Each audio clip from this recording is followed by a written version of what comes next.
Quantum Feedback Loop. I'm your host, James Myers, and I also publish the Quantum Record. I learned a great deal in this episode from our guest, neuroscientist Dr. Burcin Ikiz.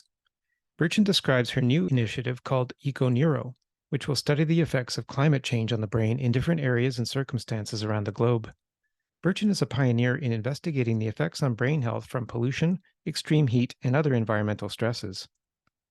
After hearing Burcin describe the concerns of today's youth and the risk of reaching a point of no return with the health of our brains, you might share the same sense of urgency I felt for bringing the issues to the table, both locally and in global discussions on climate change. Welcome, Burcin. I'm looking forward to hearing about your new EcoNeuro venture to investigate the effects of climate change on the brain. So welcome to the Quantum Feedback Loop podcast. Thank you. Thank you for having me. So to begin with, I understand your background is in neurobiology, and I wonder if you can tell us a bit about the science and what it says about the connection between the environment and our brains. Absolutely. Yeah, neurobiology is the science to study the nervous system, which involves the central nervous system, the brain and the spinal cord, and the peripheral nervous system. So the nerves that are around our neck and our bodies that receive and send signals to the brain and the spinal cord. And my focus area has been on neurodegenerative diseases such as Parkinson's and ALS and Alzheimer's disease. And for many, many years, scientists who have been studying brain disorders, this could be any neurological or mental disorder, they have focused on studying the brain and trying to understand what happens to the brain, really focusing on the nerve cells in the brain, neurons. But what we have started to see more and more as the science had progressed is that just looking simply at the brain to try to understand what happens to the nerve cells, or simply looking at the nerve cells, don't give us the full picture. Our brain is connected to our body, and just as our brain controls our body affects and controls our brain.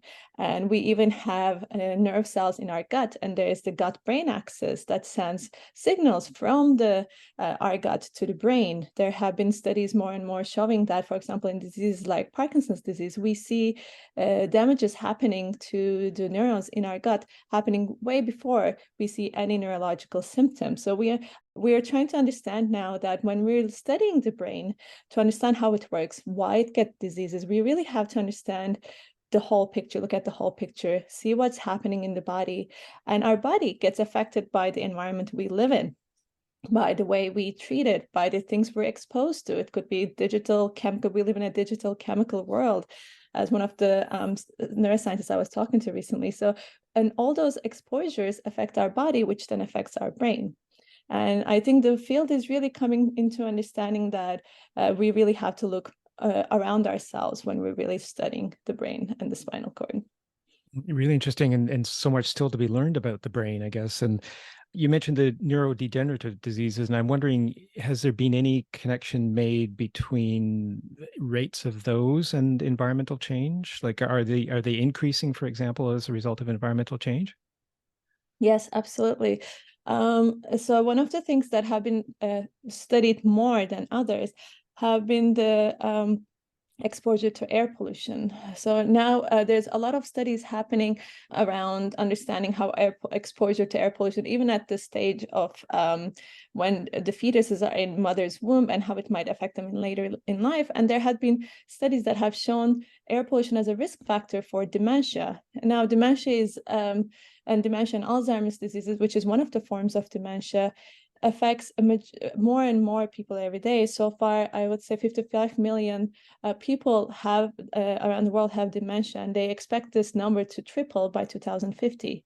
So it is becoming a big problem, an epidemic on its own, these neurodegenerative diseases. And we know that certain pollutants, air pollution, can increase our risk for getting these disorders.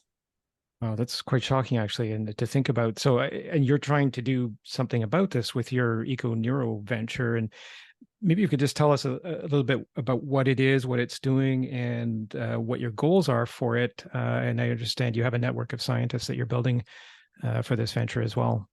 Yes, absolutely. So Econeuro is a research organization and a resource hub. Its main goal is to explore the intersection of climate change and brain health to improve global health. So one of the principal goals we want to understand is how climate change affects our brain health, and this includes neurological health and mental health. And I see this as a three-tiered approach of trying to really understand. And one is improve our understanding, scientific understanding of this through more research, more scientific funding and awareness and studies around this field. Because when you look for climate change and neuroscience, you actually see close to no studies having done. There are studies that are done in environmental health, epidemiology, that kind of looks at certain aspects of climate change and neuroscience. But when you try to combine those and try to get a big overall picture of what's happening, there's really very little information and attention given to this topic.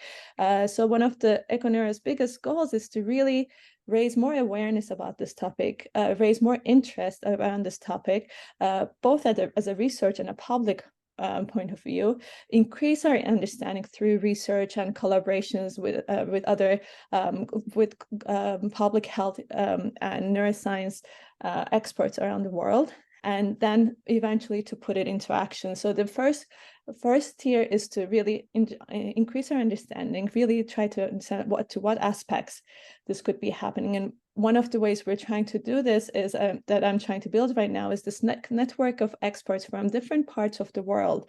I'm talking with experts right now in Turkey, because Turkey is one of the countries, well, that's where I'm from, so I have connections, one thing, but is one of the places that get most affected by drought and wildfires. India, because India is one of the places that is most affected through climate change in terms of extreme heat exposure and pollution, air pollution. New Delhi is one of the most polluted cities in the world. And the Philippines, which has the biggest risks for sea level rise and also a spread of vector-borne diseases and other aspects of climate change's impact on health. And what we're trying to do is, in talking with these experts and trying to see what they're seeing in their communities, what kind of health problems they're dealing with in the context of neuroscience and brain health, is to try to not get a comparative, but a cumulative understanding of how climate change affects the brain health, and how vast, from neurodevelopment to neurodegenerative, it could be impacting a human's lifetime, but also in different aspects, ways it can do it.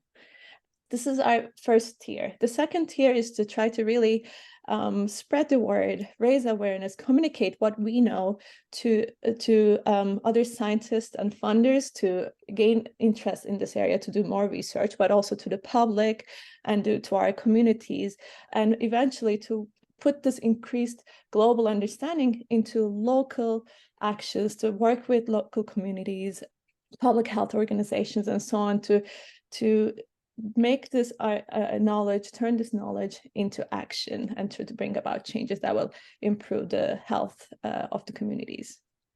Well, that's really exciting, and the fact that you're doing it globally will give, I think, a global picture of these consequences. So it's not just, something that affects us locally. It is something worldwide, and as you said, the different effects across the world. Given that this is a global problem, is there any discussion forming in forums like the COP summit that's coming up, or any other international discussions? Has this been on the table anywhere yet? That's a great question. The Lancet had published a report last year about climate change and health, and they had a lot of emphasis on the ways climate change impacts health around cardiovascular diseases and how it affects respiratory system and so on. But there was only, in that whole entire report, very little, maybe just like some minuscule sentences, details around a word about mental health, a word about increased risk for dementia or neurological symptoms, but no sections around, no discussion points around really how the brain overall is impacted. And we see that over and over in other discussions around when you look at climate change and health groups, there's no emphasis that brings together, or very little, I shouldn't say any, but very little discussions around the brain and climate change.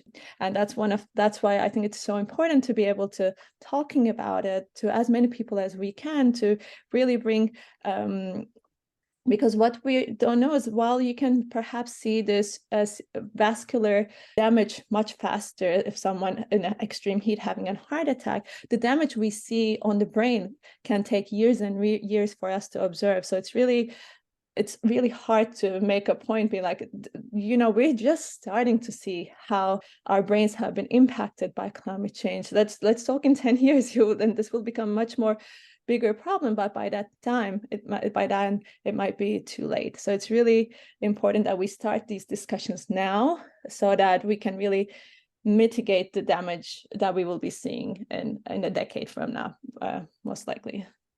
And that points to, I guess, one of the major problems in terms of measuring the effects of climate change on the brain, that very long-term effect that it has. Are there other difficulties in measuring the effects of climate change on the brain?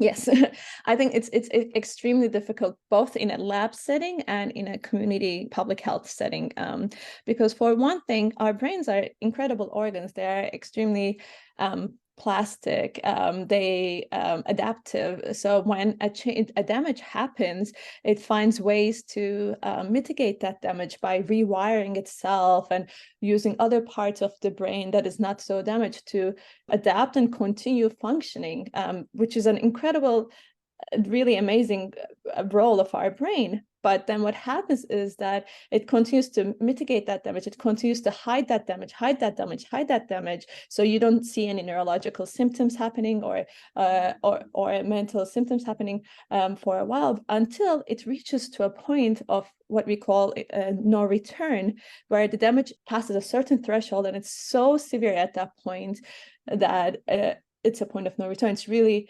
impossible almost to reverse that damage. And we see this in neurodegenerative diseases all the time. By the time people are diagnosed with Alzheimer's disease or ALS or Parkinson's disease, already in the case of, for example, ALS, already 50, by the time they go to the doctor, because they have been falling to more, or they are having hardship buttoning their shirts, by then 50% of their neurons are already dead, motor neurons are already dead, and it's already too late to really try to do something to slow down the disease, if not stop the disease. And because of that adaptive way, what I'm really concerned is that we're receiving also these multiple stressors chronically in our environment right now. We are getting more exposed to pollutants, we're getting more exposed to heat, we're getting more exposed to chronic stress that comes from living in this climate crisis and other aspects. And so these are multiple stressors that usually in a lab setting you can maybe try to control and study one aspect, but we're getting these multiple damages happening for a long period of time, which again is an extremely hard thing to study in a lab environment. And so we're living our own experiment right now. We don't know what will happen and how these damage will show itself in years from now. In my experience, when I was doing my some postdoc studies, I was studying a neurotoxin that may be causing, that was thought to be causing ALS. And we were trying to, this is an environmental toxin that had been found in algal blooms and so on in lakes. And one of the hardest things for us was, and we knew that this toxin could cause damage, and I could show them in cells on a dish. But when I tried to really study this disease on animal models, it was so hard to be able to distinguish how much toxin can we give, how would we expose them, how to really mimic what's happening in real life. And so we don't know how much exposure we're getting digitally, environmentally, chemically to our world, and how it's affecting. It's almost impossible to really mimic in a lab setting. And so it's very hard to measure. Well, and that really hits home because my grandfather died of ALS. And I guess, what you're saying is, the body is this incredibly complex system. We still don't know how it all works. and I guess all of the correlations in that. So, to the extent that we can identify these multiple stressors that you talked about in trying to avoid that point of no return, um, I guess to the extent that we identify them early, that gives us maybe a chance to do two things. One, to stop the practices that are causing the problem, and maybe then to develop some sorts of treatments for these problems when they're identified early. Is that correct? Absolutely, yeah. And first of all, I'm sorry to hear about your grandfather. Yeah, and yes, those two things are right. I think the science is really moving forward with trying to find ways to stop the disease, and to find markers that would be able to for us to diagnose the disease much earlier before it gets to the state of no return. But we're still trying to understand what these risk factors are, and how we can stop them from happening. In the case of Alzheimer's, for example, we do know that there are certain genetic mutations that we know that increases your risk for Alzheimer's, such as if you have these ApoE4 genes, two copies of that, one from your mom, one from your dad. We know that your risk of having Alzheimer's disease increased by 8 to 12 fold. However, other studies have shown that through some lifestyle factors, such as exercising regularly, eating a heart healthy diet, having strong social connections, and so on and so forth, you can prevent having the disease by 40 to 50%. So we know that if we can really identify these risk factors that may be causing the disease, we have a higher chance of preventing them and getting them to the stage of no return. And then through our other findings of being able to then stop the disease at that early stage and reverse it through what we're doing in the scientific and clinical studies, then that would be able to solve this problem, hopefully. Yeah, and that's interesting in the sense that it gives maybe some hope to those suffering from Alzheimer's, either those suffering or their families. It just seems that Alzheimer's, it seems to be on the increase. I don't know. I just hear a lot more about it lately, and maybe it's one of those connections to the environment. Yeah, there's definitely increase, and as I said, the studies are predicting that by 2050, Alzheimer's and dementia will triple in numbers around the world. And so yes, it is increasing. The question I think it's multiple things. There could be better diagnosis systems now in hand, where we would be seeing normally, oh, this person is also, where I come from in Turkey, usually it was at a certain age when people were older, they were like, oh yeah, there was never a title of dementia, but you would just assume, oh, people are forgetting things and losing their cognitive capabilities, and that was kind of given when something that happened longer when they get much older. But now we can diagnose. So part of it is being able to diagnose this disease better and having more awareness of the disease. But part of it is, like you said, is the environmental factors and lifestyle factors that are affecting our communities that is causing an increase in these populations. Interesting. Yeah, and we need to do something about this sooner rather than later. What was it that sparked your interest in starting EcoNeuro? I understand your son had something to do with this. Yes, my oldest son. I'm a neuroscientist, and I've been my focus has been on studying neurodegenerative diseases, and I was getting more and more interested in the environmental risk factors that are increasing, and lifestyle risk factors that are increasing the risk for these diseases. And one day I was walking, I had picked up my son from school, and we were walking back, and he just out of nowhere asked me about climate change. And so I put on he was just 5 or 6 years older. And then so I put my scientist hat on, and I started explaining him about the warming world, and what it could mean to our oceans and the environment and the animals. And my guy is a big animal guy. He loves all the animals. And I could see as I was speaking that he got scared and he got teary thinking about all the animals that may be suffering. And so that made me stop on my tracks and kind of put my mom hat back on and be like, you know what, this is scary what is happening, but we can do something about it. And why don't we go home and think about ways we can help, we can do something, we can contribute to this fight against this crisis. And so we went home, And he went to his desk and started drawing this kind of this island and a Noah's Ark kind of ship, where he put all his favorite animals, drew all his animals, and he said, okay, I'm going to ship these animals to this island and I'll protect them. And I started thinking, what can I do? I'm a neuroscientist, but I know very little about climate change. In fact, as a scientist, I had never really thought about climate change before. So I started looking into what do we know about neuroscience and climate change. And I found almost nothing. And I started digging more into it, like how do we know how climate change affects brain health? And that lack of knowledge that I could find in the field made me realize that, this is a crisis we're facing with today. It's not just the future generations, it's affecting our lives today.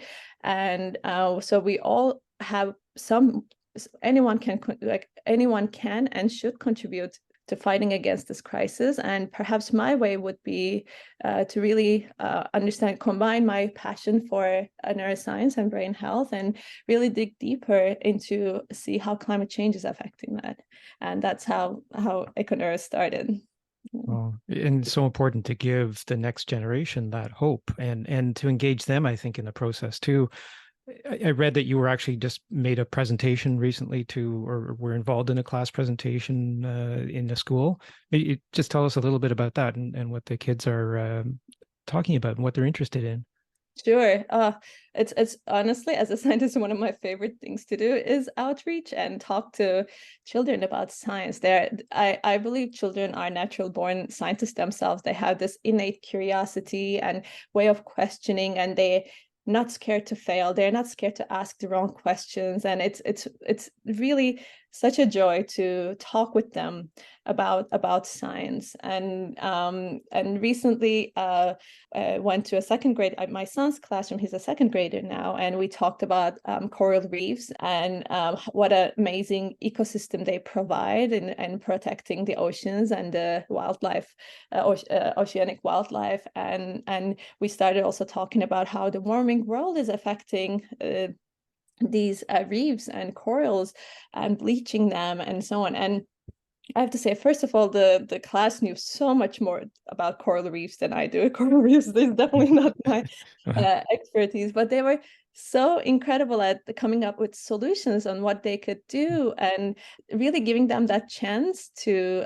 speak about solutions. And I discussed one way. We read a news article. So this was part of an effort I had learned about by Pulitzer Center. It's called Local Letters for Global Issues, and it runs by Pulitzer Center, and it's for elementary, it's a K to 12 grade level contest, where the children read about a news article that was funded by Pulitzer Center that about a global issue, and they discuss it, and they try to come up with some solutions within their local environment and write letters to their local representatives, which I thought really combines what we try to do at EcoNeuro, but really combines these certain elements that are really important. So we discussed the science of coral reefs, why they're so important. The article we read about was how scientists were finding ways to protect the coral reefs in Florida. So we talked about that. And we talked about how we don't have coral reefs here in California, but there are certain reefs and what we can do to protect them. And next week, I'm going back again, and we'll be talking about what we can do, how can we get our voices heard, why it's so important to write to our local representatives to try to bring a change. And I think it's a great way for children to really learn that how to be a part of solutions, be part of change to make the world a better place. So it's a wonderful experience. I feel so grateful for it. The teachers that allow me to enter their classrooms and to talk to their children, because the children are so brilliant and they're change makers. So it's really, to tap into that energy is very inspiring and refreshing for me as a scientist as well. Isn't that amazing? And that the local letters for global issues sounds like a really amazing platform for them to express their concerns, but also that energy that you spoke about. I'd love to get the link for that for the show notes for this podcast. So I'll be in touch with you later for that. But that's great to hear about. So I mean, going from that kind of positive side to maybe just investigating or talking a little bit more about the specific examples of problems that the climate change is causing for the brain. I think you've mentioned a few. You mentioned heat, I guess, in terms of the drought, the heat, and the vector-borne diseases. In terms of your research colleagues, can you give us maybe just some specific examples of how those problems manifest, and maybe a little bit about what we can do about them right immediately? Sure, absolutely. So one of the ways is the just exposure to extreme heat, and the exposure to extreme heat had been shown to cause increase of worsening of symptoms, neurological and mental health symptoms. There on in extreme heat events and extreme heat days, there had been increase in cases of psychosis and suicide risks, as aggression issues, as well as substance increased worsening symptoms for multiple sclerosis, substance abuse disorder, and many others we see on these like extreme heat events. So just exposure to extreme heat can really worsen and exacerbate this neurological and mental health symptoms. There's also been shown also to reduce productivity, and for children, long-term attention spans and learning really drops on the days that I have really extreme heat.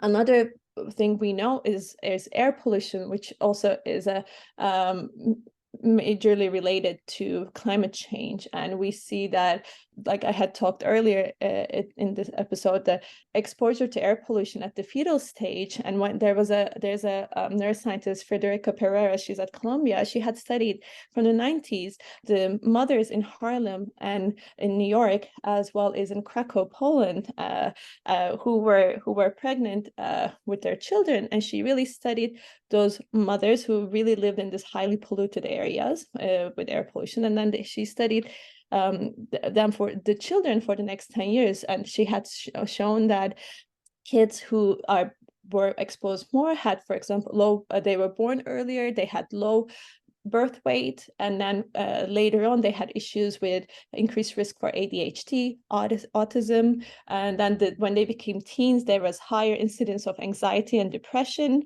And so she could really pinpoint to these damages that are this higher risk for these disorders happening simply from the exposure to air pollution even before the children were born. And we know also the air pollution also increases risk for dementia.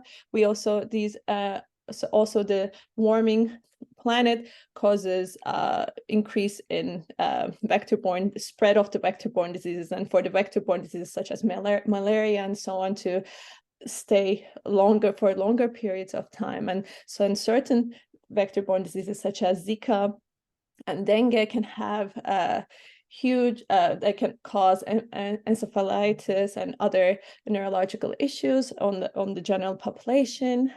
That's another thing we see, that how climate change affects the brain. Another thing is the algal blooms that I have talked about in the lakes that really warming waters can cause. These have been shown to produce neurotoxins that have been found that may be linked to increased risk for ALS, and Parkinson's disease. There's a whole mental health aspect. So extreme weather events such as cyclones and tornadoes and wildfires can cause increased stress, anxiety, depression in people, PTSD in people who experience these events. And there's a whole thing about eco-anxiety among the young people, where they feel really nervous and anxious about what their future will look like because of climate change. And another thing, the climate change brings increased food insecurity, and even immigrations happening because of the food insecurity. So these are, which causes also inaccessibility for really brain boosting nutrients such as DHA, and also extra stress and anxiety and depression. So these are some of the aspects we know already how climate change affects brain health. Really affecting really every aspect of our lives. I think that's the scary part. Is there any particular part of the brain that is particularly susceptible to climate change, or is it the whole system that's affected as far as we know? That's a great question. I don't think we have studied really, these are all more associations. Again, we have not been able to study too much about how something causes the change and where exactly in the brain. This is really hard to pinpoint in a lab setting, but from associations, we see these. But what I can say mostly from what has been studied, not from from what we know, but not general, this might not be the picture of like what really is happening, is we definitely see a lot of cognition and frontal cortex related to decision making and behavior and cognition to be really, really impacted. But these are, again, much easier to be able to measure than other aspects such as the motor. But MS can affect the motor cortex and spinal cord. So these we know also get affected. So I wouldn't be surprised if it's an overall effect, but we know that definitely the parts that affect the cognition behavior are can be severely disrupted. Really interesting. I guess that's where the brain brings it all together, I guess, is and that's what gets disrupted, perhaps. You mentioned that we don't really see much discussion about climate change in the brain. Certainly, I mean, that's not, it's been my experience that there hasn't been much discussion about that. I'm just wondering why you think that is. Is it the measurement problem? Is it a problem with funding? Or are there others who are working on it who just, there haven't been any discoveries yet that are worthy of reporting? Maybe is it, or is it a combination of all of the above? Yeah, it's probably a combination of a lot of things. One of the aspects I think is that there are some studies that that get to like the study I had mentioned about air pollution and the brain development, or dementia risk and air pollution and or extreme heat and so on. But these are all parts of the studies that are done by epidemiologists or environmental health experts. When you look at neuroscientists studying climate change, I have really not even met a handful of them. Probably it's for some reason the field of neuroscience is really, even though we can be very focused on brain health and neurological health or mental health, it's still so focused on genetic models and hereditary associations and others, and it's really there's very little.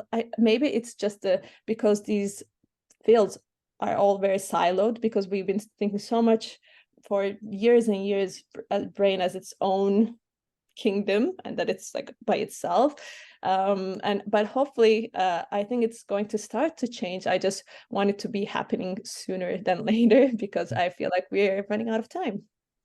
Yeah. Do you see signs of funding emerging from governments or universities for this, or is that still in the very early stages? It is very early stages. I don't see much government funding around these, or much government studies around focus around this, but there are some foundations. So there's a Kavli Foundation. They recently, it's actually a colleague and a friend of mine who spearheaded this effort. They are started this whole funding program for changing climate and neuroscience, and but it's really focused more on the basic science, on how changing climate could affect neuroscience in general, but not very health focused. But it's a very big step in the right direction. And I think, and there she was telling me about that there are more talks with other foundations and so on going on, and that's what we're trying to do too, to try to really talk to increase the funding support, because when you have funding, researchers will eventually get interested too Yeah. in this Yeah. field. Yeah, and it's certainly a story that we want to follow as well. It's and we hope that there's some helpful or hopeful news that will evolve in this as the funds become available. I mean, I guess the problems that you've described are so big and global that it could take a long time, I guess, to develop comprehensive solutions for these. I'm just wondering, in the meantime, what can we do at the local, individual, or community level? I mean, you've mentioned the local letters for global issues example for the children. I think that's great. Is there other issues or other measures that we can take? For example, a community facing a heating crisis or outbreak of vector-borne diseases like malaria. What can we do, practically speaking, to help to reduce the effects in the near term? Absolutely. That's a great question. And I think really focusing on local efforts will be the way to go for bringing solution to this big global problem. It is a global problem. It is a global. I think we have to do our knowledge around global cumulative effects, but it's really, if we want to make a change, if we want to act, it has to be at the local level. And the example with, for example, with the air pollution, through this professor's really efforts on bringing this research and then talking with the the public health local organizations in Haarlem, she was able to actually make a change and of the school buses turning from fossil fuel burning buses to actually green buses, electric buses, and school buses. And that was a huge change for the children in Haarlem, and really she could see beneficial effects of this effort. And so really working on at the local levels with our communities, spreading the awareness, spreading information at the local levels on what's happening, what would be meaning, protecting ourselves and our communities from, like you said, from the extreme heat and other weather events, and really focusing on our mental health and others' mental health, to provide support, to talk with, and then partnering with local NGOs and governments to really make a change. And it could be as small as, let's change our buses. They did that in London. They started in last year, 2022, going into electrical buses, and they saw a huge reduction in carbon emissions because transport is a big part of it, and also improvement of the air quality. And so it could be, when anything that we're trying to do to reduce carbon emissions and impacts of climate change in general will affect our health and brain health as well. And I think at the individual levels, to be talking about it, to be being mindful for our own mental health in our communities, and to really partnering with the local organizations to impact change at the very local levels will be the way to do it. Yeah, and I guess what I'm hearing is that there's so many different players at the local level who could be involved in this initiative, whether I guess it's local health officials or local elected officials, or even just activists. Any of them could help to make a change. I guess one of the things I think that would maybe help inspire people to act is some sort of measurement that really tells us, this is really the effect. And you spoke about the problem of measuring the effects of climate change on brain health. Is that going to be one of the things that you would want to look at in EcoNeuro, or what are the other sort of upcoming things? What's kind of the first thing that we might hope to hear from EcoNeuro that will be of interest?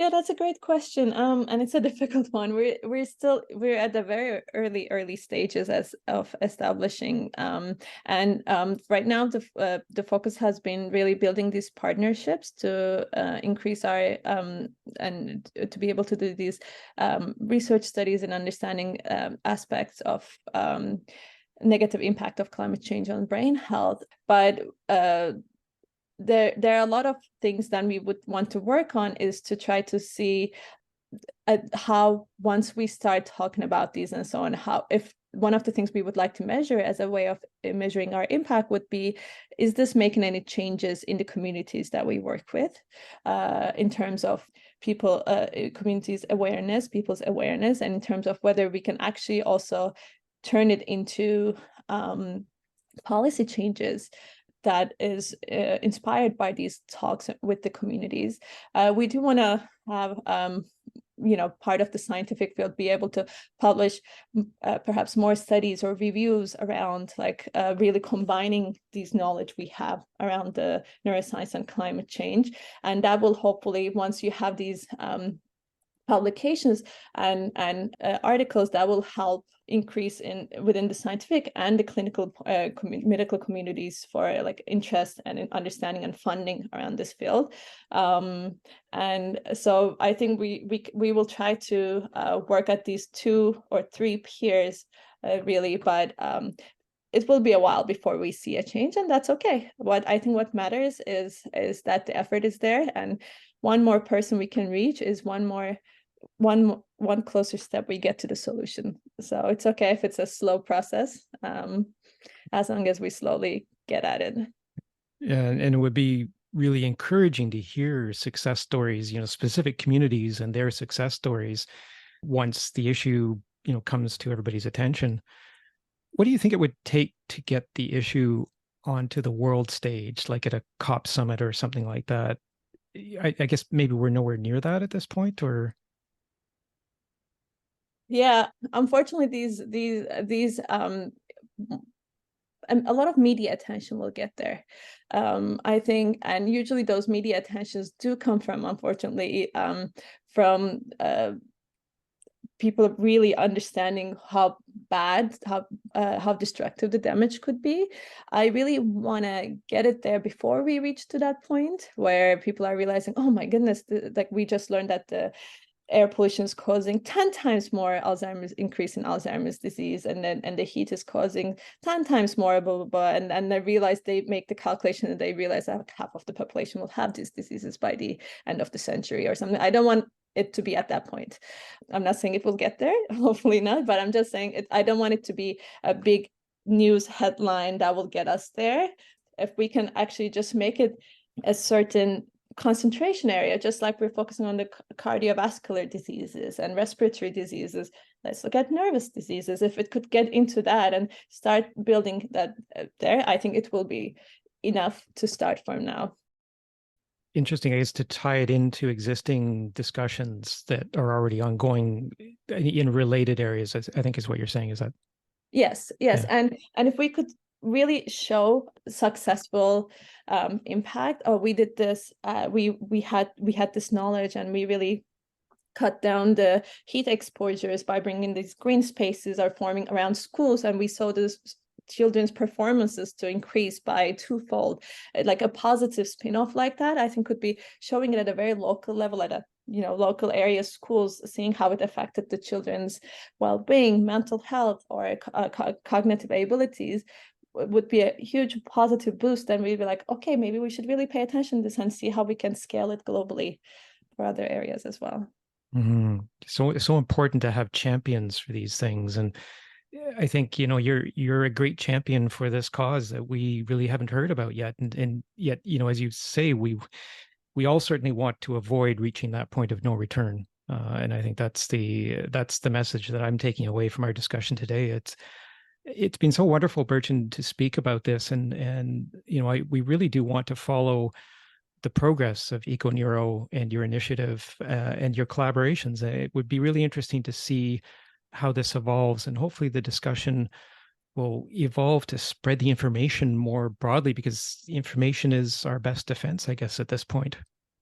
Absolutely. Thank you, James. This has been a pleasure. And I thank you for providing an avenue to talk about this. Yeah, well, that's great. We will follow up on this, and please do stay in touch, because we do want to keep our listeners aware of what's going on. And if there's anything that we can do to further discussion, I think that's we're doing something good. So thank you for being with us today. It's been great to speak to you. Thanks. Our thanks go to today's guest, and to you for listening to the Quantum Feedback Loop. Please subscribe to this podcast wherever you get your podcasts, and don't forget to check out The Quantum Record at thequantumrecord.com. The Quantum Record is a monthly journal of philosophy, science, technology, and time, where you'll find the latest developments in our rapidly evolving technological world.